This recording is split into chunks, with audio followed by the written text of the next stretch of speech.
Cinema কিংবা cricket সবখানেই সমান তালে ছুটে বেড়ান বলিউড বাদশাহ শাহরুখ খান। এবার সেই ব্যস্ততাকে ছুটি দিয়ে বিছানায় আরাম করতে হবে তাকে। হঠাৎ করেই অসুস্থ হয়ে হাসপাতালে ভর্তি করা হয় এই অভিনেতাকে। মঙ্গলবার নিজের দল কলকাতা নাইট রাইডার্সের বিপক্ষে সানরাইজার্স হায়দরাবাদের খেলা দেখতে আহমেদাবাদে গিয়েছিলেন জওয়ান তারকা। খেলা চলাকালীন প্রচণ্ড গরমে অসুস্থ হয়ে পড়েন তিনি।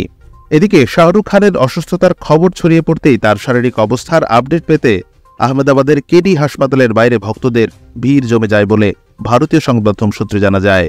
ভিড় এতটাই উপচে পড়ে যে পুলিশকে গিয়ে সেই ভিড় সামাল দিতে হয়।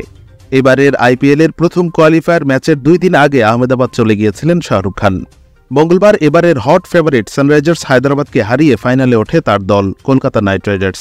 ম্যাচের পর কিং খান মাঝরাতের দিকে আহমেদাবাদ শহরের আইটিসি নর্মদা হোটেলে পৌঁছান তার টিমের সঙ্গে। জানা যায়, ডিহাইড্রেশনের কারণে অসুস্থ হয়ে পড়েন শাহরুখ খান। তবে এই নায়কের প্রযোজনা প্রতিষ্ঠান বা তার পক্ষ থেকে অসুস্থতার বিষয়ে কিছুই জানানো হয়নি। তবে সংবাদ মাধ্যম থেকে জানা যায় এখন তিনি শঙ্কামুক্ত।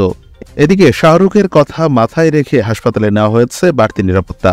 দীর্ঘ 4 বছর পর 2023 সালে একরকম রাজকীয়ভাবেই বড় পর্দায় ফেরেন শাহরুখ খান। তার অভিনীত পাঠান সিনেমাটি ব্লকবাস্টার হিট হয়। এরপর একে একে জওয়ান ও ডানকির মতো হিট সিনেমা উপহার দেন তিনি। এদিকে শাহরুখের হঠাৎ অসুস্থতার খবরে উদ্বেগ প্রকাশ করছেন তার ভক্তরা।